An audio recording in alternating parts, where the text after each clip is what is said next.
Hollywood has always tried to bury its dirty laundry, but some movies were too raw, too violent, and too unfiltered for even the most daring studios to handle. These weren't just films, they were cinematic nightmares that lived in the shadows of drive-ins and dingy theaters. Tonight, we're counting down 15 unfiltered grindhouse movies Hollywood refused to touch. And trust me, by the time we reach the top, you'll understand exactly why these films never stood a chance in the mainstream. And make sure you subscribe to Vintiverse for more forgotten, banned, and bizarre stories from cinema's dark corners. And don't forget to like, share, and drop a comment. Tell us which of these movies you've seen, or which one shocked you the most. Your support keeps these lost films alive. Number 15. I Spit on Your Grave, 1978. This is the movie critics famously called the most vile film ever made. And honestly, it's not hard to see why Hollywood wanted nothing to do with it. The story follows Jennifer Hills, a young writer from New York who retreats to a quiet lakeside cabin to finish her first novel. What begins as a serene escape quickly turns into a nightmare. Jennifer is brutally assaulted by a gang of local men and seems so harrowing and drawn out that many theaters refuse to show the film. But what makes I Spit on Your Grave infamous is not just the cruelty of what happens to Jennifer, it's how she responds. One by one, she hunts down her attackers in the most savage ways possible. No police, no courtroom, no due process. Just raw, cold-blooded revenge. She seduces, tricks, and destroys them, turning the tables in ways that mainstream critics recoiled but underground audiences cheer. Hollywood hated it because it stripped away the polish, the Hollywood endings, and showed vengeance in its ugliest form. And yet, despite the outrage, the movie became a cult hit, proving that what the studios refused to touch could still burn its name into cinema history. Number 14. The Last House on the Left, 1972.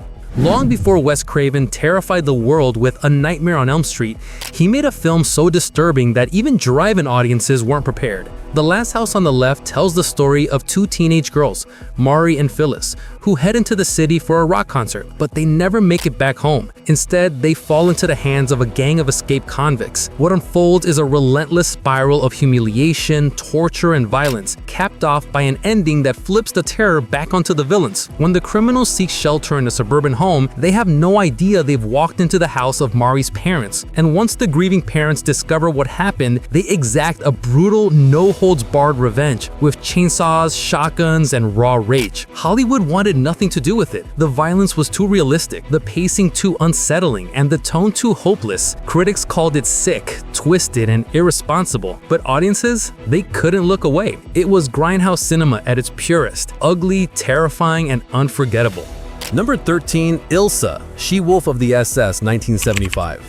Few movies on this list are as notorious as this one. Ilsa, She-Wolf of the SS, isn't just grindhouse, it's taboo incarnate. The film imagines the story of Ilsa, the commandant of a Nazi prison camp, who conducts sadistic experiments on prisoners while indulging in her own twisted sexual desires. Played with chilling confidence by Diane Thorne, Ilsa is part dominatrix, part monster, and entirely unforgettable. Hollywood refused to touch this film for obvious reasons. Mixing sexploitation with Nazi imagery was far beyond what the mainstream could tolerate. The film was banned in multiple countries, condemned as trash, and dismissed as pornography disguised as history.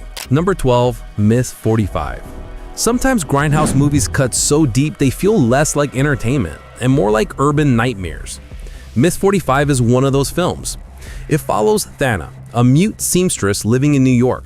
One day she endures two horrific assaults, both in day-bright light. Broken and enraged, Thana doesn't go to the police. She doesn't tell anyone. Instead, she armed herself with a .45 caliber pistol and begins prowling the city streets at night. Her silence becomes her weapon. She blends into the crowd, a seemingly powerless woman hiding a deadly secret. And every man who crosses her path with bad intentions meets the same fate: cold steel and no mercy. Hollywood avoided Miss 45 because it was raw, unapologetic, and didn't care about giving audiences comfort. It blurred the line between feminist revenge story and violent exploitation, making it too dangerous for studios to handle. Number 11. Faster, Pussycat, Kill, Kill, 1965. Long before Tarantino or Robert Rodriguez, Russ Meyer was rewriting the rules of cinema.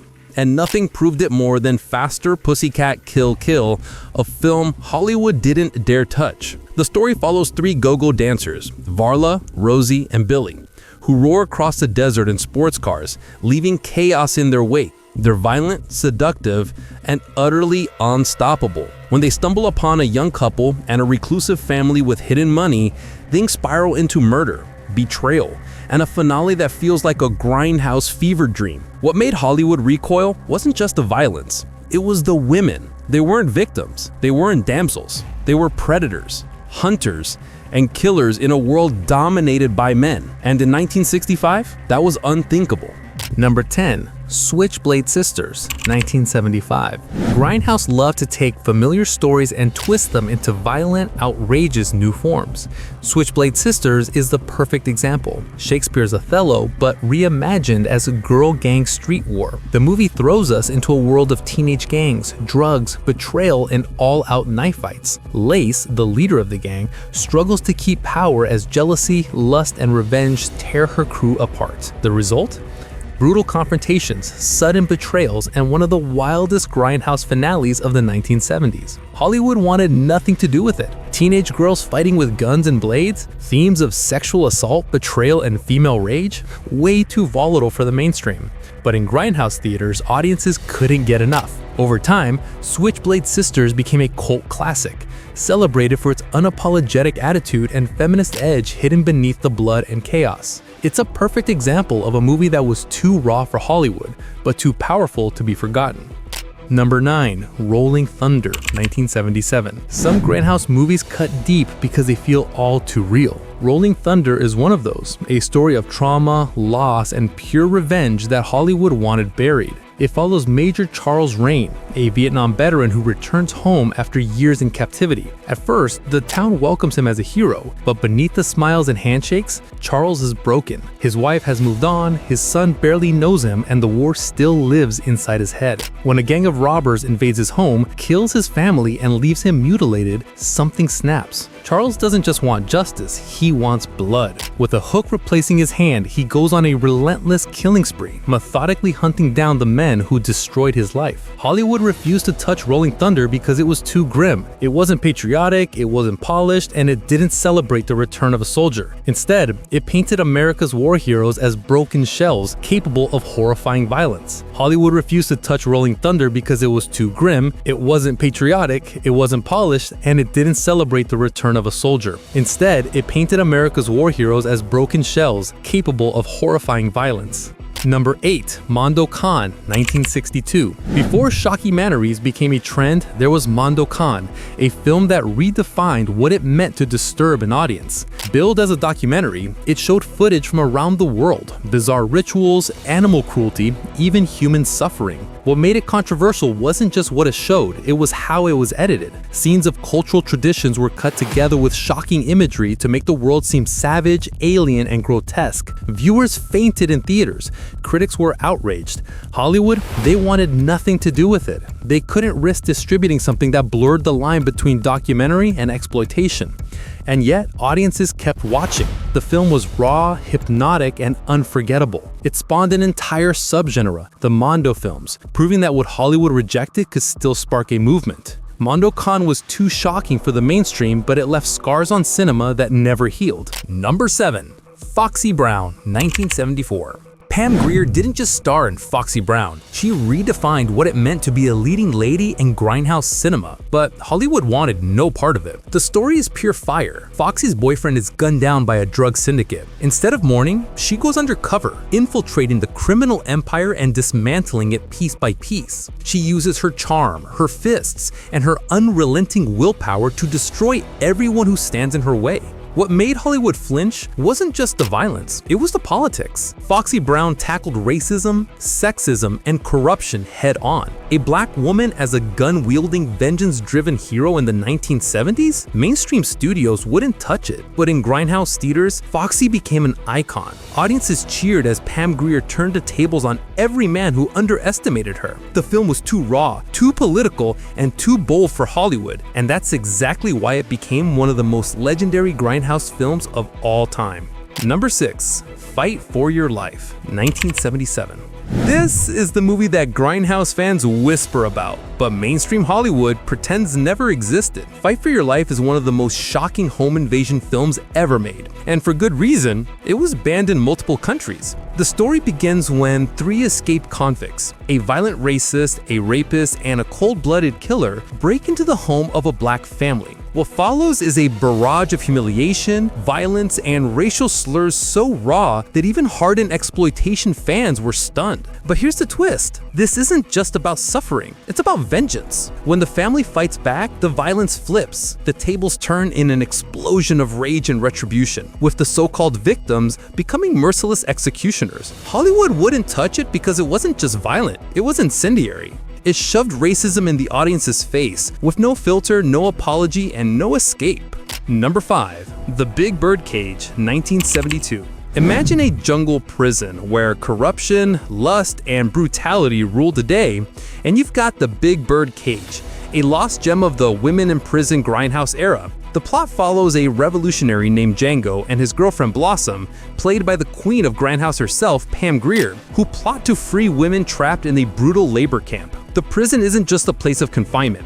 It's a hellscape run by corrupt guards who exploit, abuse, and torture inmates in ways too shocking for Hollywood to show on screen. But beneath the sleeves is rebellion. As the women rise up, alliances form, betrayals unfold, and the jungle prison turns into a battlefield. Hollywood avoided this subgenre altogether because it combines sexploitation with political undertones, making it unmarketable, unprofitable, and far too controversial. Number 4. The Sinful Dwarf, 1973. If ever there was a Grindhouse film Hollywood wanted erased from history, it's The Sinful Dwarf. Set in a seedy boarding house, the film tells a story of Olaf, a grotesque dwarf who lures young women into captivity with promises of room and board. Once inside, they're drugged, chained, and forced into sex slavery, all under the watchful eye of Olaf and his equally deranged mother. What makes it even more unsettling is the tone. It's not campy, it's not exaggerated, it feels disturbingly real, like a grimy nightmare caught on film. Hollywood rejected it instantly. Too sleazy, too depraved, too irredeemable. For decades, The Sinful Dwarf circulated only through bootleg VHS tapes whispered about in hushed tones among collectors. Number 3. I Drink Your Blood, 1970. Few Grindhouse movies embody pure chaos like I Drink Your Blood. This is the kind of film that feels like it was dreamed up in a fever and shot on adrenaline. The story centers on a small town terrorized by a roaming group of satanic hippies. Yes, hippies, except these aren't your flower power peace lovers. They're violent, sadistic, and hungry for destruction. After they assault a local girl, her younger brother decides to get revenge in the strangest way possible by injecting rabies-infected dog blood into their food. From that moment on, the movie descends into madness. The cultists become rabid, foaming at the mouth, turning on each other, and spreading the infection to anyone unlucky enough to cross their path. The violence escalates into a full-on epidemic of insanity, with machetes, axes, and blood spraying across the screen. Hollywood refused to touch this film because it was too wild to control, but in Grindhouse theaters, it became a sensation. Number 2. The Texas Chainsaw Massacre, 1974. Yes, one of the most famous horror films of all time was originally considered too raw for Hollywood. The Texas Chainsaw Massacre wasn't born a blockbuster, it was born as Grindhouse. The plot is deceptively simple. A group of young friends take a road trip through rural Texas, only to stumble upon a family of cannibals, and at the center of it all, the hulking figure of Leatherface wielding a chainsaw. What made the film so disturbing wasn't just the violence, though the title alone promised plenty. It was the texture of it.